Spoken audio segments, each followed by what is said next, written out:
Shalom Bapak Ibu terkasih. Shalom. Puji Tuhan, dengan rasa bersyukur, marilah kita bersama-sama boleh memuji memuliakan nama Tuhan.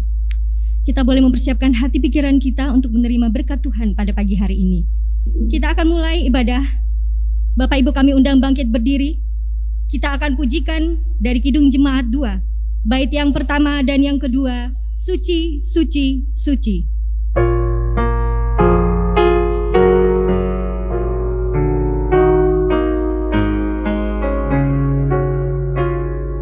Suci, suci, suci, Tuhan Maha Kuasa. Dikau kami puji di pagi yang teduh. Suci, suci, suci, murah dan perkasa. Allah Tritunggal, agung namamu.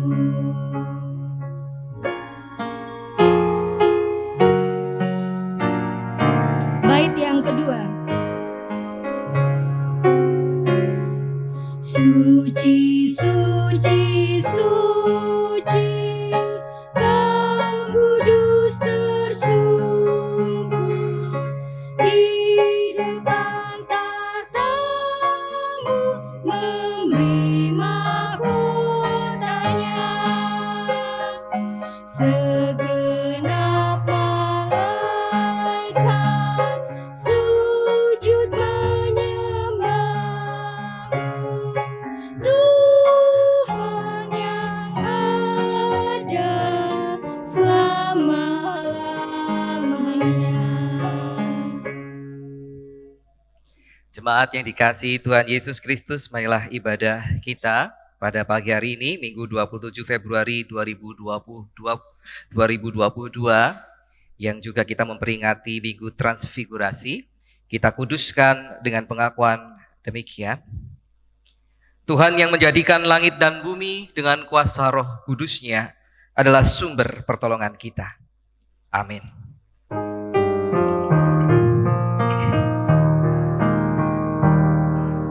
Amin, amin, amin,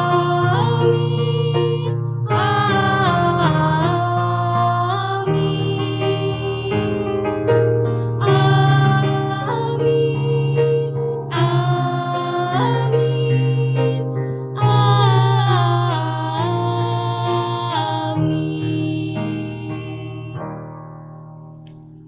Kasih karunia dan damai sejahtera dari Allah Bapa kita dan dari Tuhan Yesus Kristus menyertai saudara sekalian. Dan menyertai saudara juga. Silakan duduk.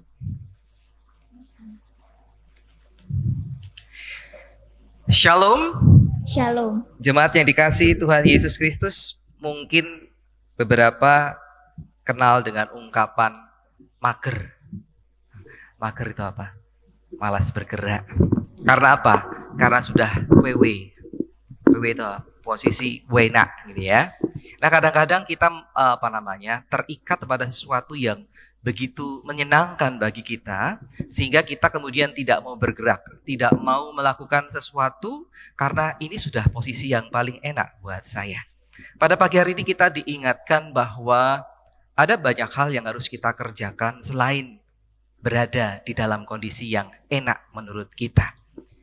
Kita boleh memasuki ibadah ini yang nanti puncaknya berada dalam penyampaian firman Tuhan dengan tema Kemah Allah seluas dunia.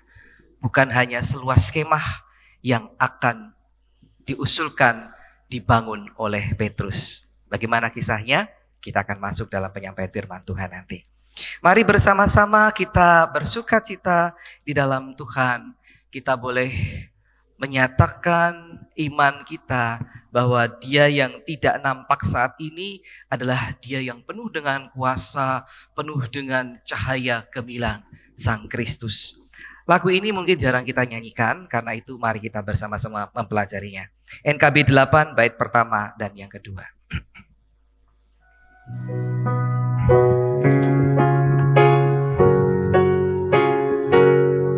abadi tak nampak, yang Maha Esa, yang tak terhampiri, terang tatanya, yang dalam putranya telah dikenal. Baginya lah hormat dan kuasa kekal.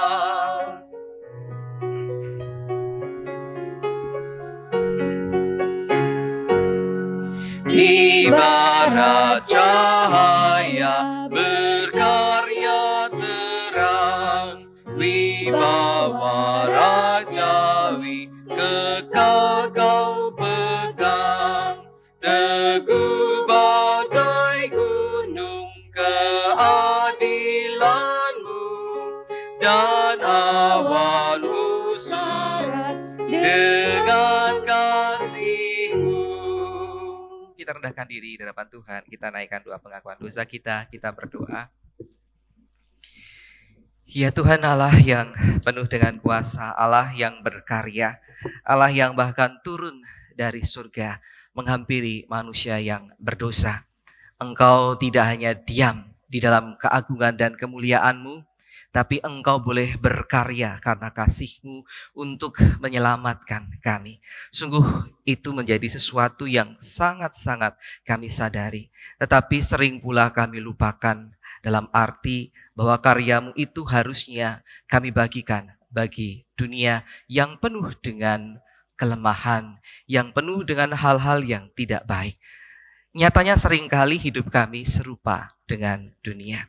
Tutur kata kami sama dengan orang-orang yang tidak mengenal Engkau. Perbuatan dan kasih kami pun terbatas hanya bagi orang-orang yang mengasihi kami. Karena itu ya Tuhan, kiranya Engkau mengampuni kami ketika kami belum mampu untuk menjadi saluran berkat dan saluran kasih bagi dunia yang seharusnya menjadi tugas dan tanggung jawab kami, anak-anak-Mu. Ampuni kami ya Tuhan, dan biarlah di sepanjang ibadah ini kami kembali dikuatkan untuk menjadi anak-anak Tuhan yang diberkati Tuhan dan menjadi berkat. Di dalam Tuhan Yesus Kristus kami memohon pengampunan. Amin. Suci, suci, suci.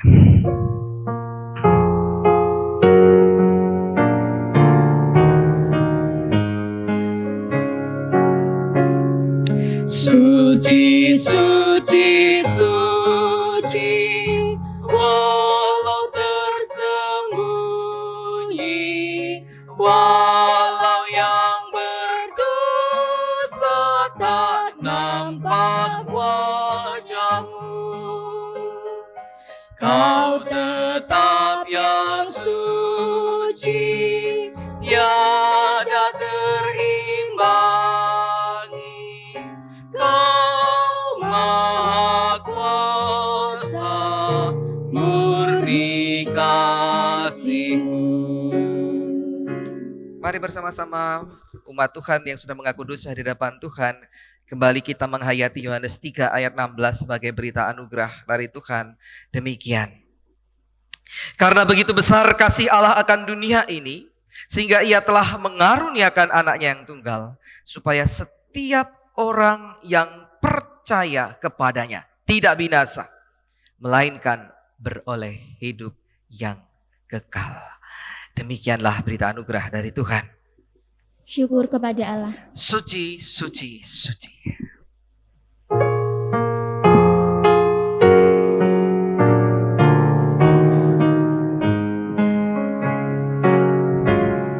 Suci, suci, suci, Tuhan Maha Kuasa, patut Kau dipuji seluruh karya-Mu. Suci, suci, suci, murah dan perkasa, Allah Tritunggal, agung nama-Mu. Mari kita persiapkan diri kita menyambut firman Tuhan. Kita memohon pertolongan Roh Kudus. Kita berdoa. Terima kasih ya Tuhan untuk keselamatan yang Engkau berikan. Anugerah pengampunan dan damai sejahtera. Dalam kondisi manusia yang sudah Engkau merdekakan ini, kami merasakan kelegaan. Dan karena itu ya Tuhan, hati kami sungguh dibukakan untuk menyambut kembali firman-Mu. Teruslah Roh Kudus berkarya di dalam kehidupan kami. Sehingga ketika firman Tuhan diberitakan, maka hati kami, pikiran kami, seluruh keberadaan kami disiapkan dan dimampukan untuk menerima firman-Mu. Dan lebih dari itu, dimampukan pula untuk memberlakukan firman-Mu di dalam kehidupan kami sehari-hari. Karena itu ya Tuhan, berfirmanlah, anak-anak-Mu sedia mendengarkannya. Demi Kristus Yesus Tuhan. Amin.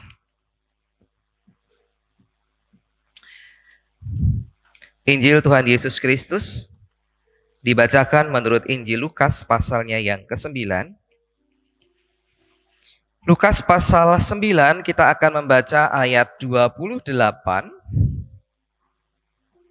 sampai dengan ayatnya yang ke-43a.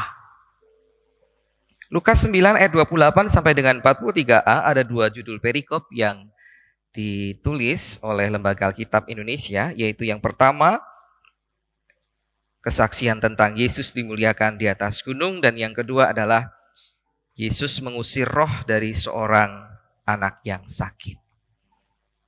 Demikian firman Tuhan. Kira-kira 8 hari sesudah segala pengajaran itu, Yesus membawa Petrus, Yohanes, dan Yakobus lalu naik ke atas gunung untuk berdoa. Ketika ia sedang berdoa, rupa wajahnya berubah dan pakaiannya menjadi putih berkilau-kilauan.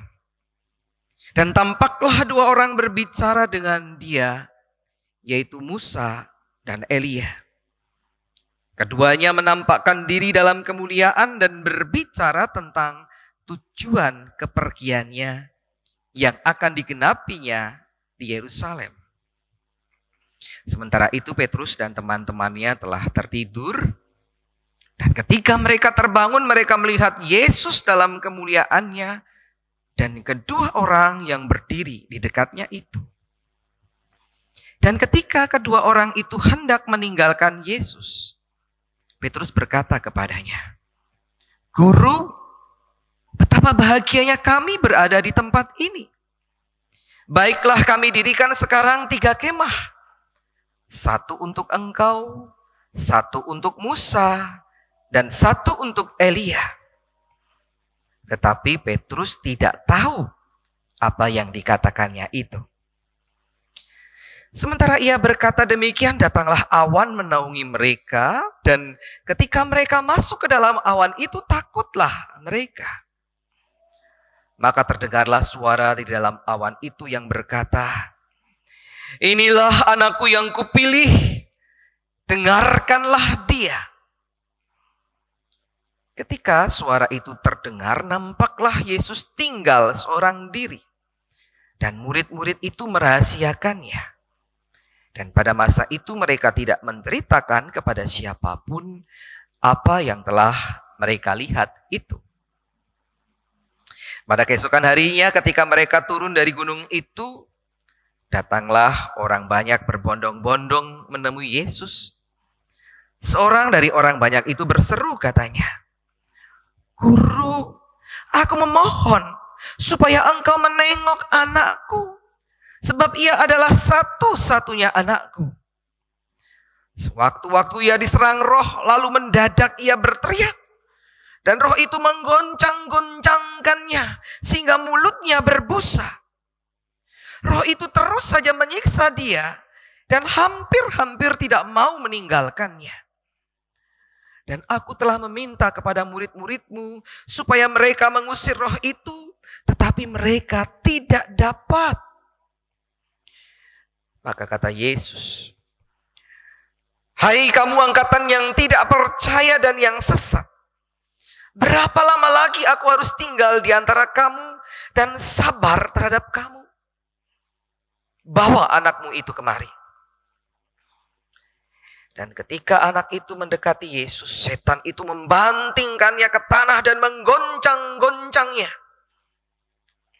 Tetapi Yesus menegur roh jahat itu dengan keras dan menyembuhkan anak itu, lalu mengembalikannya kepada ayahnya. Maka takjublah semua orang itu karena kebesaran Allah. Demikianlah Injil Yesus Kristus, yang berbahagialah mereka yang setia mendengarkan firman Tuhan dan yang memeliharanya di dalam kehidupan hari lepas hari. Haleluya.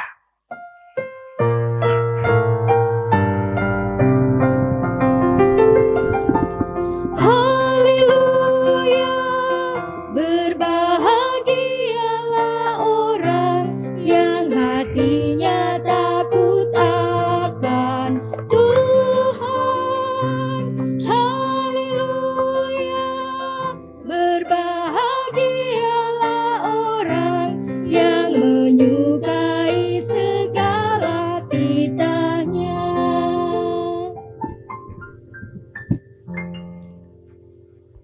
Kemah Allah seluas dunia.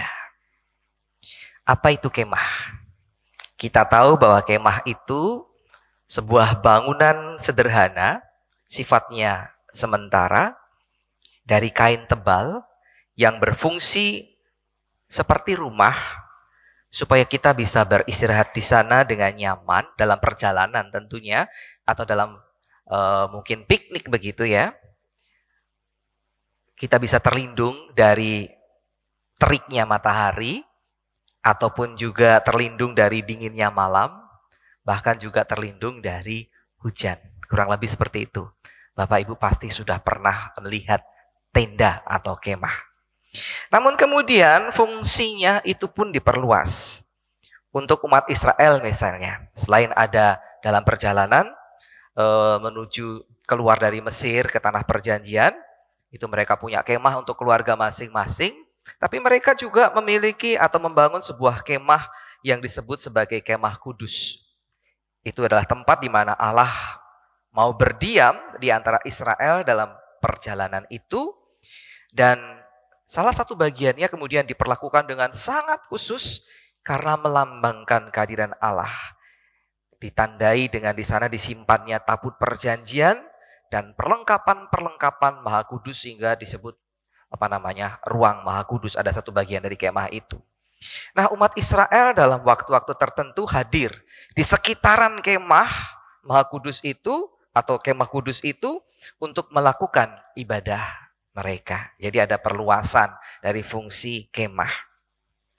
Dalam perkembangannya, dengan kualitas kain terpal yang tebal dan anti air, maka kemah juga digunakan untuk menampung para pengungsi yang terkena bencana. Ya, jadi kalau ada bencana dan rumah-rumah itu rusak, lembaga-lembaga tertentu, misalnya Basarnas begitu ya, membangun sebuah tenda yang besar untuk menampung korban ya yang kehilangan rumah itu. Untuk mereka beristirahat di sana. Bahkan sekitar tahun lalu, bulan Agustus sampai November tahun 2021, kemah juga dibangun sebagai perluasan bangunan rumah sakit yang digunakan untuk menampung pasien COVID yang tidak tertampung di ruang-ruang rumah sakit karena membludaknya pasien COVID. Tentu kita tidak mengharapkan itu terjadi kembali ya. Memang sekarang sudah sedang naik tingkat penerimaan pasien di rumah sakit, tetapi tidak sampai buka tenda. Semoga tidak. Ya. Nah, dalam minggu transfigurasi pada pagi hari ini, ketika Kristus dimuliakan, kita fokus pada kemah itu.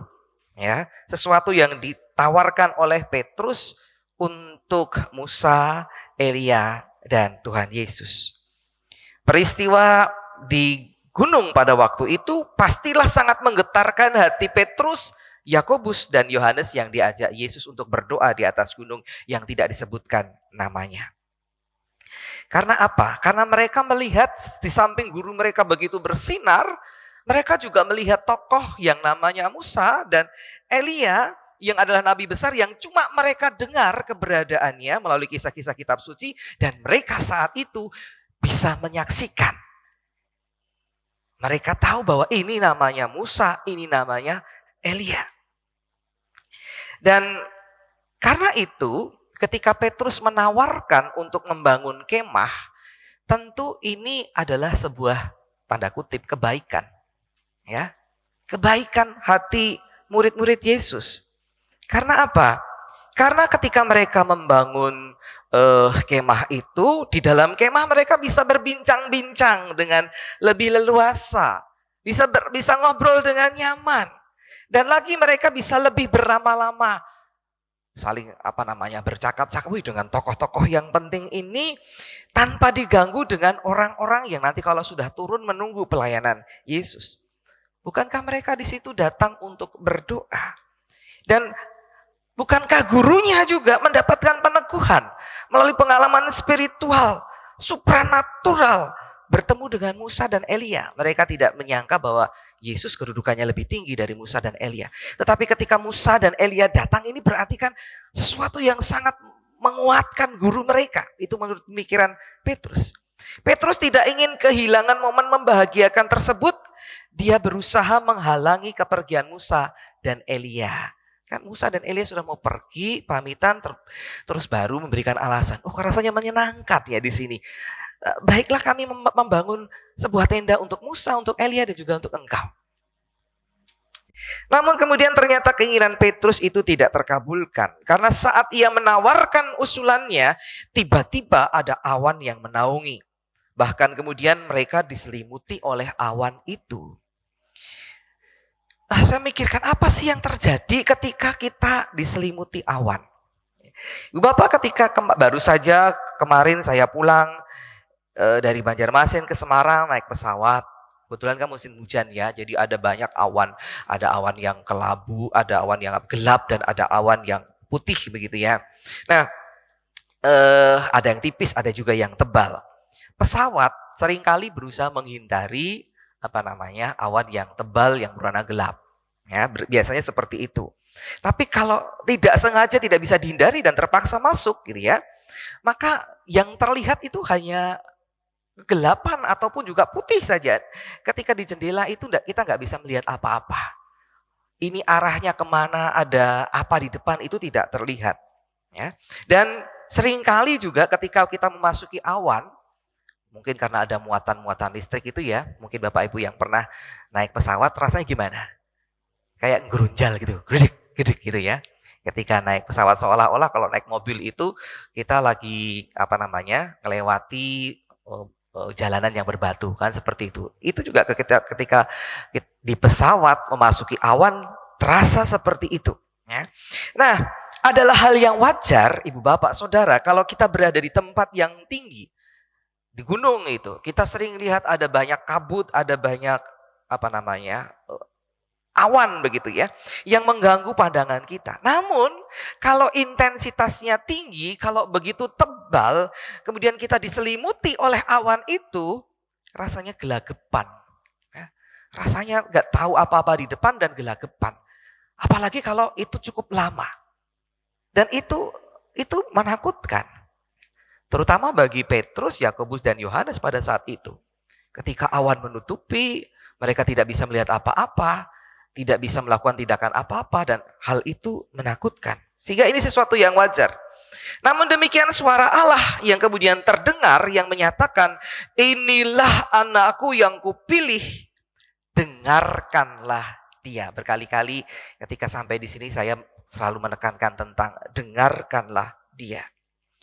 3 murid ini seketika kemudian melihat, yang terlihat awan itu kemudian hilang, yang terlihat hanyalah Yesus. Yang Musa, Elia sudah tidak ada. Sehingga jelas bahwa yang ditujukan oleh suara itu bukan kepada Musa, bukan kepada Elia, tetapi kepada Yesus. Dengarkanlah Yesus ini. Dia adalah anak yang dikasihi, yang dipilih oleh Tuhan. Jadi setelah mendengar itu, satu saja yang perlu dilakukan oleh ketiga murid Yesus yang menemani Yesus, yaitu apa? Mendengarkan apa yang disampaikan oleh Yesus. Bukan mendengarkan apa yang dipikirkan oleh mereka. Mendengarkan apa yang direncanakan oleh Petrus. Mendengarkan ketakutan-ketakutan mereka, tidak. Hanya satu. Dengarkanlah Yesus ini. Kemah yang hendak dibangun Petrus adalah sebuah penghambat bagi pelayanan Yesus. Ini hanya seperti saya katakan di sana, orang-orang yang mager, orang-orang yang PW, posisi enak, karena ini membahagiakan, ya sudah di situ saja. Tidak mau keluar untuk melakukan sesuatu, karena ini sudah merupakan hal yang enak, yang nyaman, yang membahagiakan. Tidak lagi memikirkan kebutuhan atau keperluan tanggung jawab di luar. Sehingga kemah yang hendak dibangun Petrus itu lambang sebuah penghambat bagi karya yang hendak dikerjakan Kristus. Karya yang menunggu Yesus segera sesudah peristiwa dari gunung ini. Setelah Yesus mendapatkan peneguhan dari Musa dan Elia. Kesudahan dari karya Kristus di Yerusalem. Bagi Yesus, kemahnya bukan hanya kemah yang menyenangkan yang hendak dibangun oleh Petrus. Tetapi kemahnya adalah dunia ini. Itulah kemudian dikatakan kemah Allah seluas dunia. Dalam konteks pelayanan Yesus di tengah dunia. Kemah Yesus bukan hanya sebagai tempat beristirahat. Tapi kemah Yesus adalah tempat untuk memulihkan dunia. Kemah Yesus adalah tempat untuk berbagi kasih. Kasihnya yang terbesar, yaitu apa?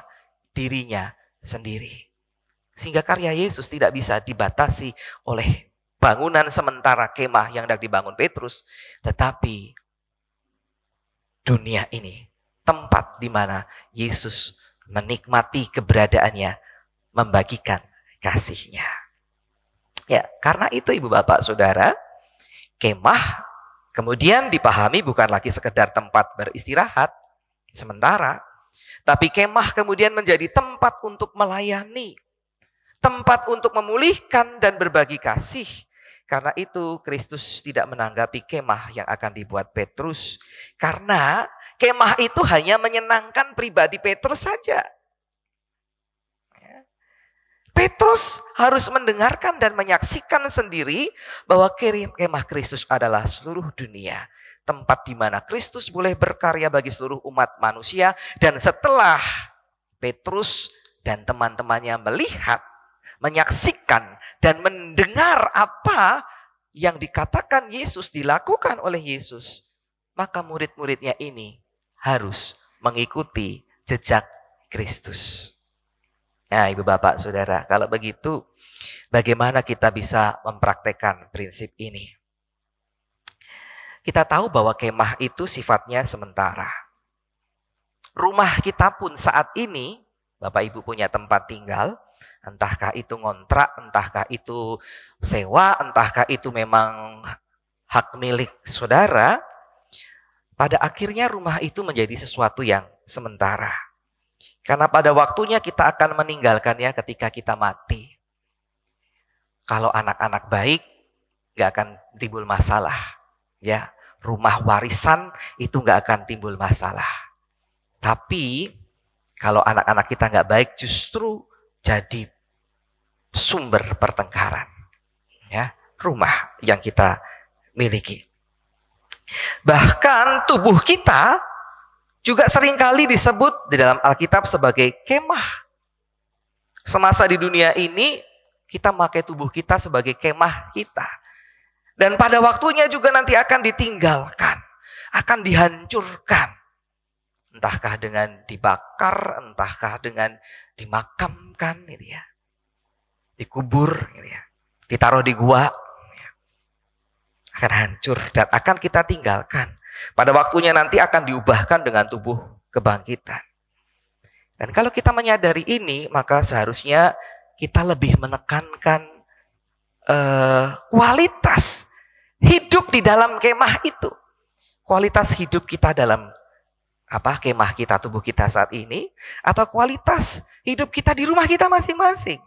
Sehingga kemudian yang kita dengar adalah ungkapan home sweet home. Itu rumah, tetapi bukan bangunannya. Home sweet home, suasana rumah yang begitu menyenangkan. Suasana rumah yang begitu membahagiakan. Di mana di sana terjalin kasih. Hubungan yang saling menguatkan, saling menghibur. Home sweet home. Bukan house sweet house.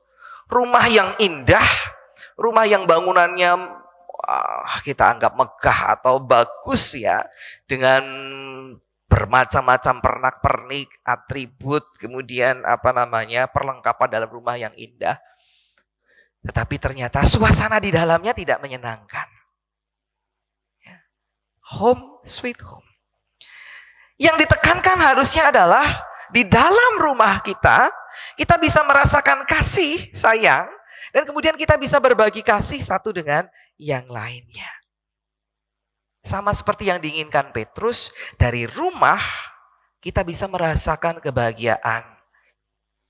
Karena Petrus merasa berbahagia, maka tenda itu menjadi sebuah alasan supaya kebahagiaan itu tidak pindah, tidak hilang.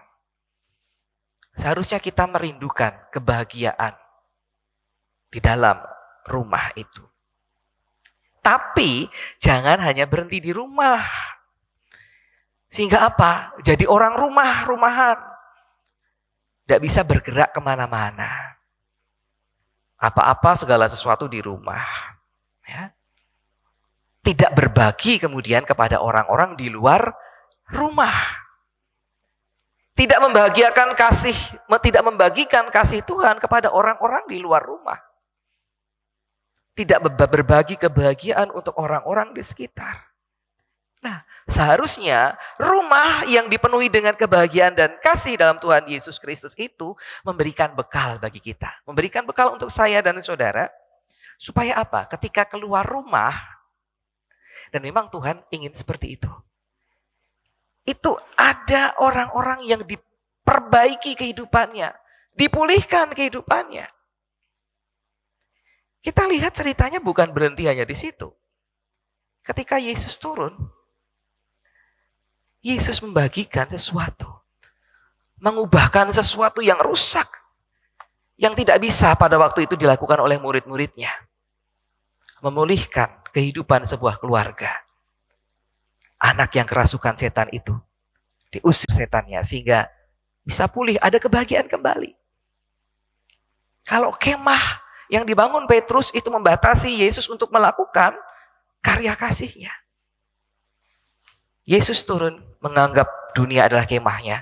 Dia membagikan kasih itu. Banyak orang dipulihkan. Harusnya seperti itu. Kita sebagai murid-murid Kristus harusnya seperti itu.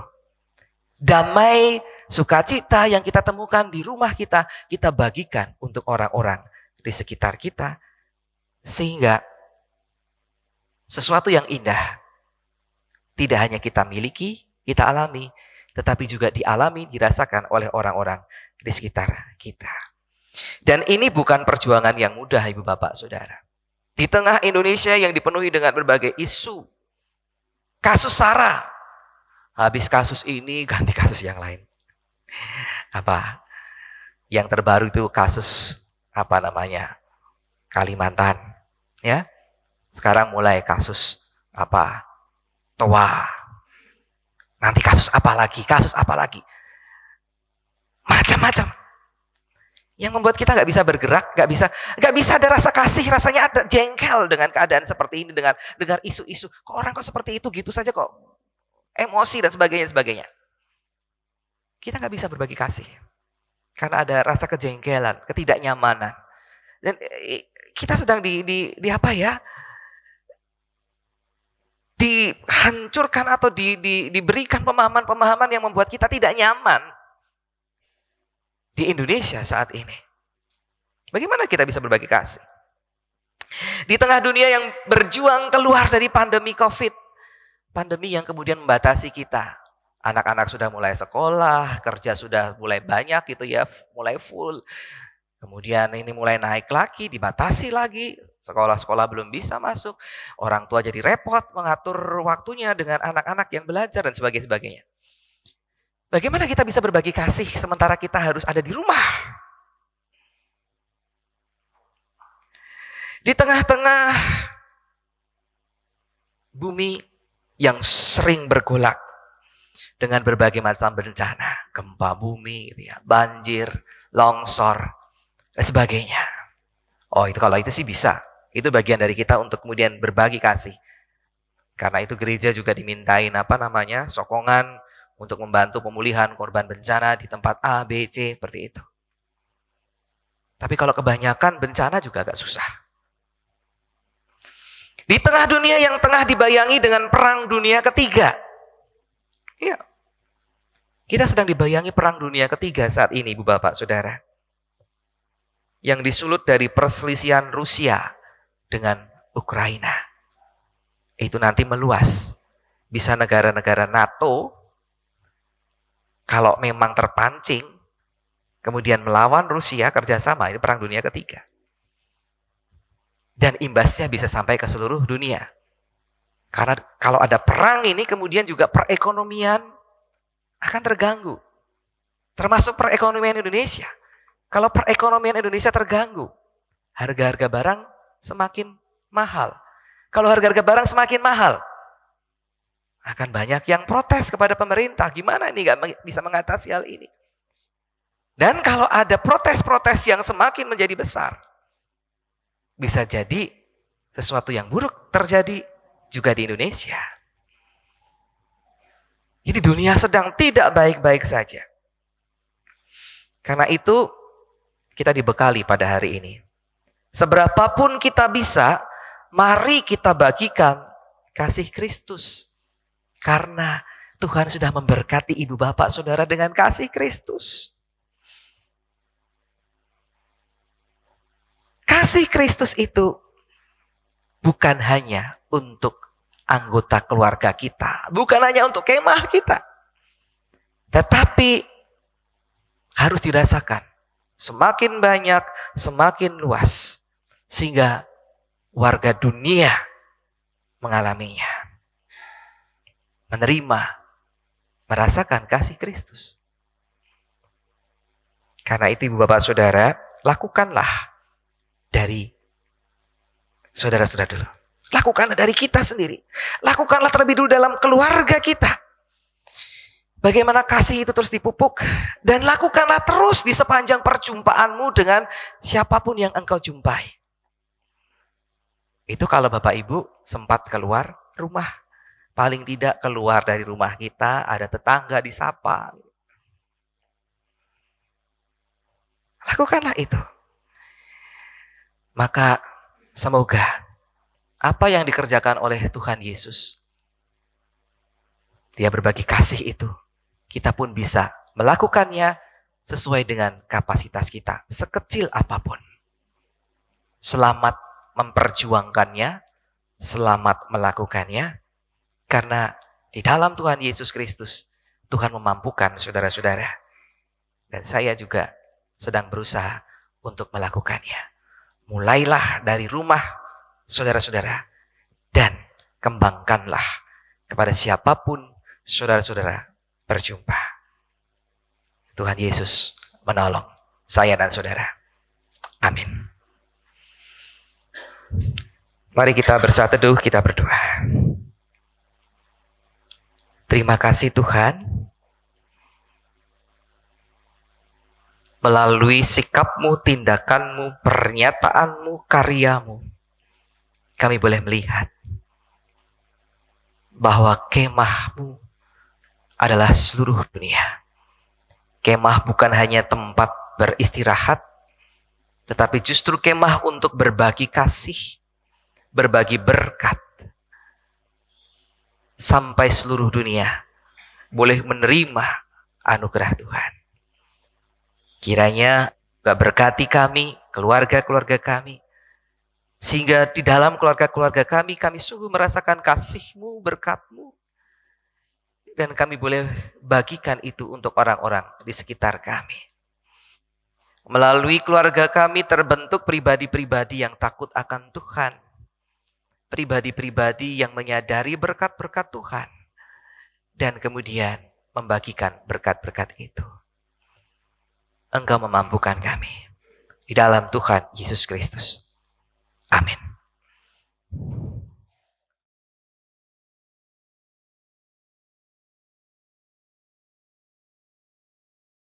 Marilah dengan sikap tegak kita bersama dengan umat Allah di masa lalu, masa kini, dan masa depan, mengingat pengakuan pada baptisan kita menurut pengakuan iman rasuli. Aku percaya kepada Allah, Bapa yang Maha Kuasa, Halik langit dan bumi, dan kepada Yesus Kristus, anaknya yang tunggal Tuhan kita, yang dikandung dari Roh Kudus, lahir dari anak darah Maria, yang menderita sengsara di bawah pemerintahan Pontius Pilatus, disalibkan, mati dan dikuburkan, turun ke dalam kerajaan maut, pada hari yang ketiga, bangkit pula dari antara orang mati, naik ke surga, duduk di sebelah kanan Allah, Bapa yang Maha Kuasa, dan dari sana Ia akan datang untuk menghakimi orang yang hidup dan yang mati. Aku percaya pada Roh Kudus, gereja yang kudus dan am, persekutuan orang kudus, pengampunan dosa, kebangkitan orang mati, dan hidup yang kekal. Amin. Silahkan duduk kembali.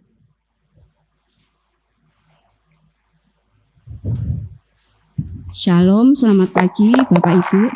Saya akan membacakan Wartalisan GKI Genu Indah, Minggu 27 Februari 2022. Yang pertama, selamat datang. Segenap majelis jemaat mengucapkan selamat datang bagi jemaat yang baru pertama kali hadir di tempat ini. Jika ada, kami mohon untuk berdiri sejenak. Monggo Bapak.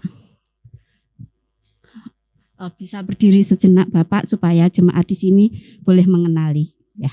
Oke, selamat datang Bapak, selamat bersekutu. Kami rindu di minggu-minggu yang akan datang, Bapak dan Ibu boleh bersekutu di tempat ini kembali. Terima kasih. Yang kedua, pelayanan kebaktian. Pada kebaktian hari ini, Minggu 27 Februari 2022, dilayani oleh Bapak Pendeta David Kristianto. Segenap jemaat dan majelis jemaat mengucapkan terima kasih atas pelayanan Bapak. Kami juga mengucapkan terima kasih kepada seluruh pelayan kebaktian hari ini. Tuhan Yesus memberkati.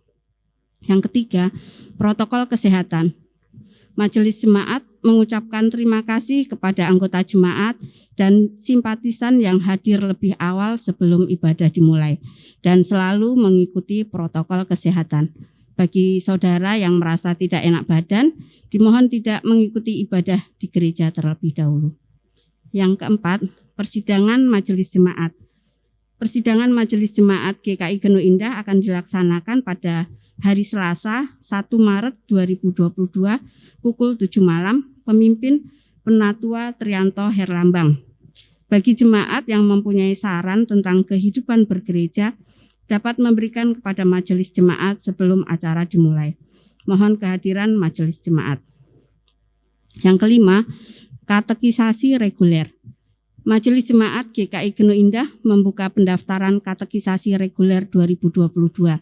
Bagi jemaat yang ingin mendaftarkan anaknya yang berusia remaja dapat meminta formulir pendaftaran ke majelis jemaat seusai ibadah.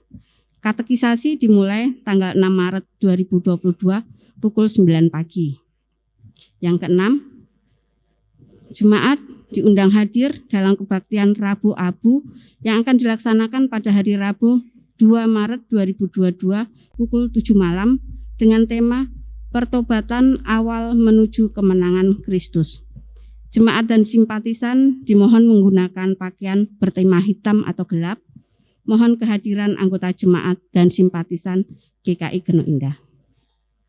Yang ketujuh, telah berpulang ke rumah Bapa di sorga, saudara kita almarhum Pendeta Emeritus Daud Adi Prasetya pada usia 83 tahun. Meninggal dunia pada hari Selasa 22 Februari 2022 dan telah dikremasi pada hari Kamis 24 Februari 2022 dilayani oleh GKI Ngupasan. Semoga keluarga besar yang ditinggalkan diberi kekuatan dan penghiburan. Yang kedelapan, Bimbel Tunas Aksara. Yayasan Tunas Wacana kini membuka bimbingan belajar Tunas Aksara bagi anak usia playgroup sampai kelas 6 SD dengan mata pelajaran Calistung, Matematika, dan Bahasa Indonesia. Informasi lebih lanjut dapat menghubungi Penatua Isni Yulianti dan Ibu Julina Serli. Yang ke-9, selamat ulang tahun. Kalau hadir nanti bisa berdiri sejenak. 23 Februari Ibu Abigail Lisa Yohana. Tidak ada. Yang kedua, 26 Februari Ibu Truli Jani. Kepada saudara-saudara yang berulang tahun, kami ucapkan selamat ulang tahun, panjang umur, Tuhan memberkati. Sekarang kita akan masuk dalam doa syafaat yang dipimpin oleh Pendeta David. Mari kita berdoa. Ya Tuhan Allah kami yang di surga, kami bersyukur bila ibadah ini boleh berjalan dengan baik. Tentu kami pun harus mewaspadai keadaan ini karena beberapa anggota jemaat terpapar COVID dan mereka dirawat di rumah maupun di rumah sakit. Kiranya Engkau menolong saudara-saudara kami sehingga mereka boleh dipulihkan kembali dan dapat kembali beraktivitas. Karena itu Engkau menjagai jemaat ini sehingga di tengah-tengah ibadah yang boleh terus berlangsung dengan protokol kesehatan yang ketat ini, Engkau menghindarkan kami dari penularan COVID-19. Kami percaya jemaat Tuhan yang hadir saat ini sudah diberikan kemampuan untuk memproteksi diri sendiri dengan menjaga diri melalui protokol kesehatan yang sebaik-baiknya. Tuhan, kami juga bersyukur karena Engkau memampukan saudara-saudara kami boleh mengevaluasi diri sendiri sehingga ketika mereka merasakan flu, batuk atau tidak nyaman, mereka pamit dan tidak beribadah di gereja. Itu sesuatu yang sangat-sangat kami maklumi dan kami hargai. Karena dengan keadaan seperti itu, maka mereka pun sudah menjaga kesehatan seluruh anggota jemaat. Dan inilah hal-hal yang harus kami perhatikan di tengah-tengah ibadah kami. Karena ada banyak jemaat yang tidak beruntung, sehingga mereka menutup ibadah. Karena begitu banyak warga jemaat yang tertular COVID dan harus dirawat di rumah ataupun di rumah sakit. Kiranya Engkau menolong supaya jemaat-jemaat Tuhan, gereja-gereja Tuhan terus bertahan dan tetap bisa melakukan perhimpunan dan ibadah mereka. Entahkah bersama-sama di gedung gereja ataukah juga melalui kebersamaan secara online. Kiranya Engkau menolong supaya kami boleh menyadari Tuhan hadir dimanapun.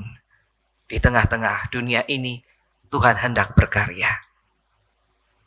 Namun demikian, sungguh merupakan suatu hal yang membahagiakan ketika kami bisa hadir bersama-sama, berjumpa dengan saudara-saudara seiman. Karena itu Engkau memberkati, melindungi, dan menjagai kami. Kami berdoa ya Tuhan, untuk setiap pelayanan yang dikerjakan oleh majelis jemaat, yang didukung oleh komisi-komisi dan wilayah. Biarlah melalui kegiatan-kegiatan yang terbatas, tetap bisa dinikmati dan terus menjadi berkat untuk kami. Terkhusus untuk pelayanan kami di bidang pendidikan anak-anak, Tunas Wacana.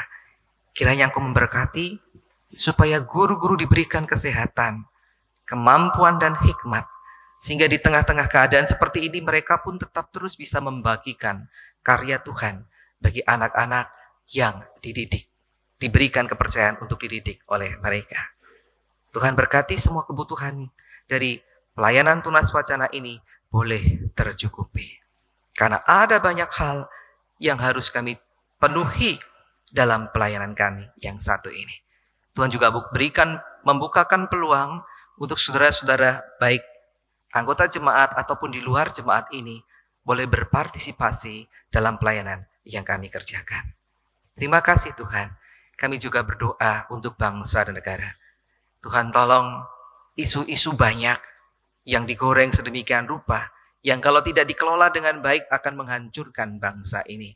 Kiranya Engkau menolong Presiden Jokowi, pemerintah dari jajaran pusat sampai daerah, dimampukan berhikmat, mengambil kebijakan-kebijakan yang bisa membuat masyarakat ini bertumbuh, berkembang ke arah yang seharusnya adil, makmur, sejahtera. Kami juga berdoa ya Tuhan untuk dunia yang saat ini merasa was-was dengan terjadinya perperangan antara Rusia dan Ukraina. Tuhan tolong supaya tidak terjadi hal-hal yang merusak, membuat peperangan meluas. Mampukan para tokoh-tokoh dunia untuk berhikmat sehingga hal-hal yang terburuk bisa dihindarkan. Tuhan tolong supaya dunia ini untuk saat-saat ini boleh berupaya untuk menciptakan kedamaian. Tentu masih jauh dari apa yang Tuhan akan berikan kepada kami. Tapi kami rindu kedamaian dunia boleh dirasakan oleh kami saat ini. Terima kasih ya Tuhan. Akhirnya Tuhan mendengarkan seluruh pergumulan dan doa dari jemaat Tuhan di tempat ini. Pergumulan keluarga, kiranya Engkau berikan pemulihan dan damai-Mu. Mereka yang merindukan pekerjaan, Engkau hadirkan sehingga kebutuhan keluarga boleh tercukupi melalui pekerjaan yang mapan. Kerinduan untuk mendapatkan buah hati ataupun pasangan hidup, Engkau hadirkan sehingga mereka ini boleh kembali dipuaskan dan diberikan sukacita. Bagi mereka yang sedang studi, Engkau mampukan mereka belajar dengan baik, bertanggung jawab, karena belajar itu bukan untuk orang tua, tetapi untuk masa depan yang terbaik buat mereka. Terima kasih. Akhirnya Tuhan, terimalah seluruh permohonan kami yang kami haturkan kepada Bapa di surga, di dalam Tuhan Yesus Kristus yang sudah mengajar kami berdoa dengan doa yang sempurna.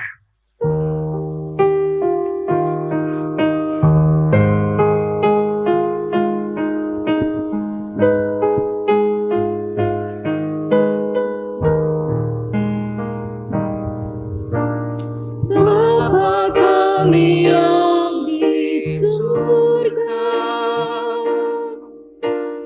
dikuduskanlah nama-Mu, datanglah kerajaan-Mu, jadilah kehendak-Mu di bumi seperti di surga.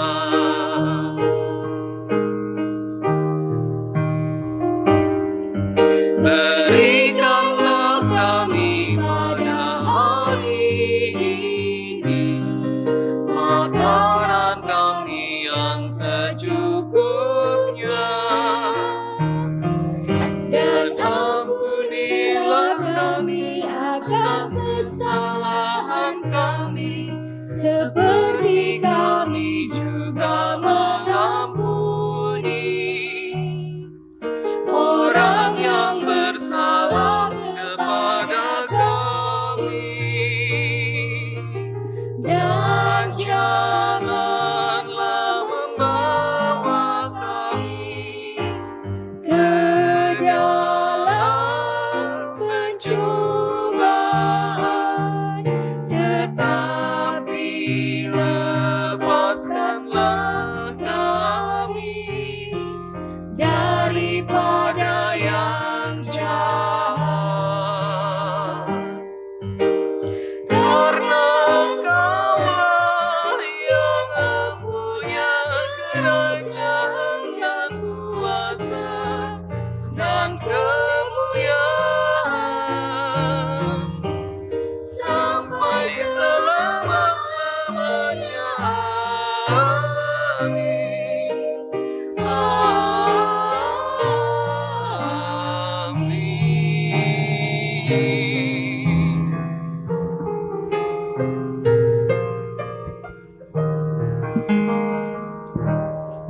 saatnya kita akan mengumpulkan persembahan.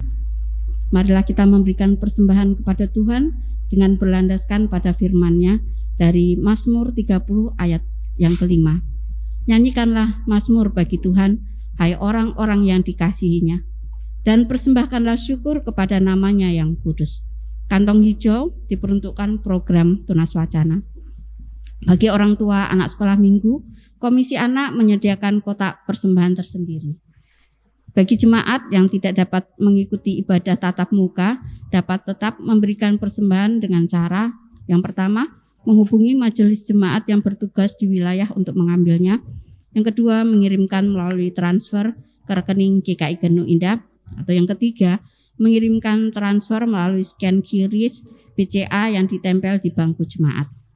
Saya undang Bapak Ibu untuk bangkit berdiri. Kita akan memuji lagu Hujan Berkat Kan Tercurah dari KJ 403 bait yang pertama.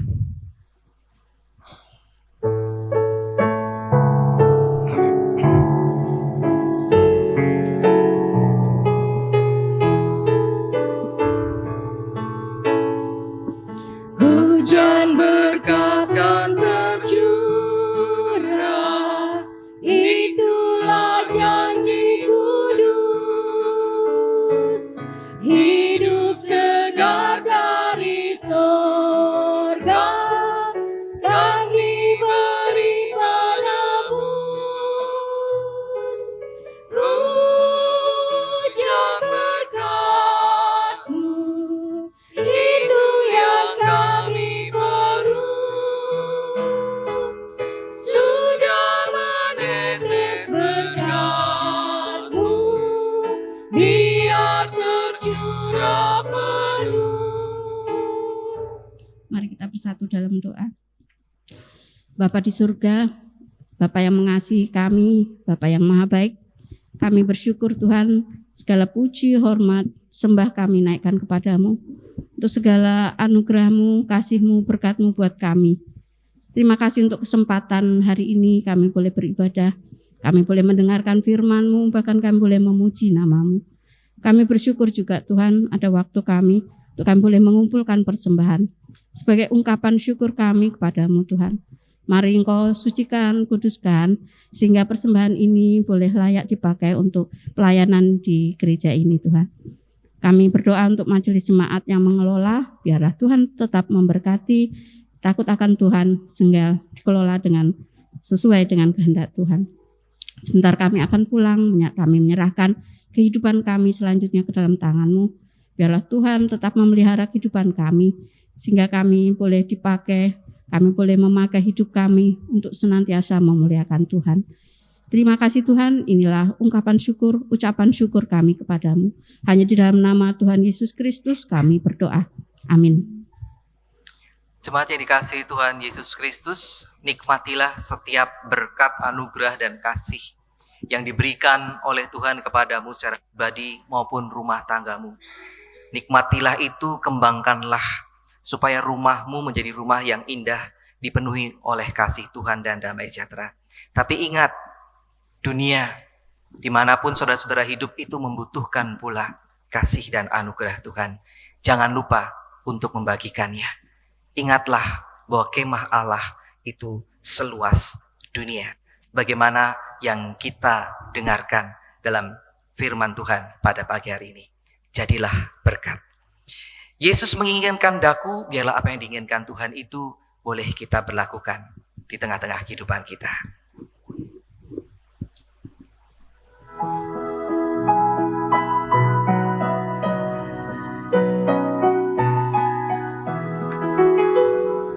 Yesus menginginkan daku bersinar baginya, dimanapun ku berada, ku mengenangkannya. Bersinar, bersinar, itulah kehendak Yesus. Bersinar, bersinar, aku bersinar terus.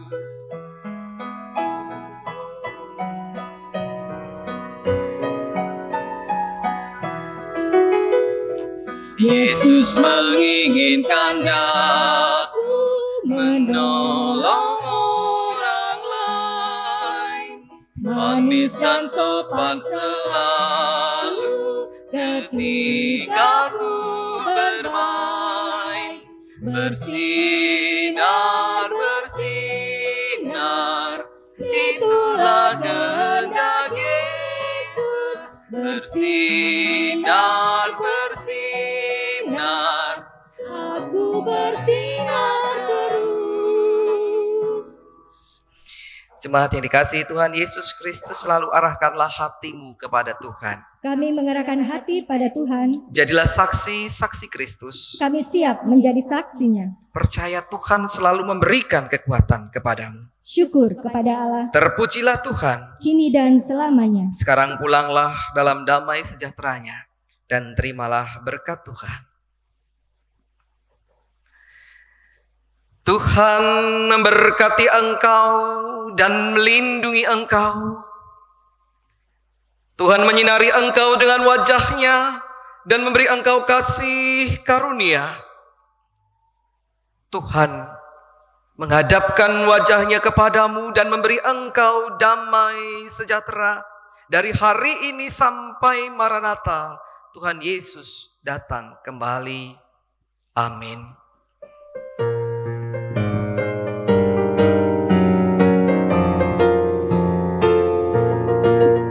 Haleluya, haleluya, haleluya, amin. Di setiap kata dan karyaku, haleluya, amin. Haleluya, haleluya, haleluya, amin. Di setiap kata dan karyaku, haleluya, amin.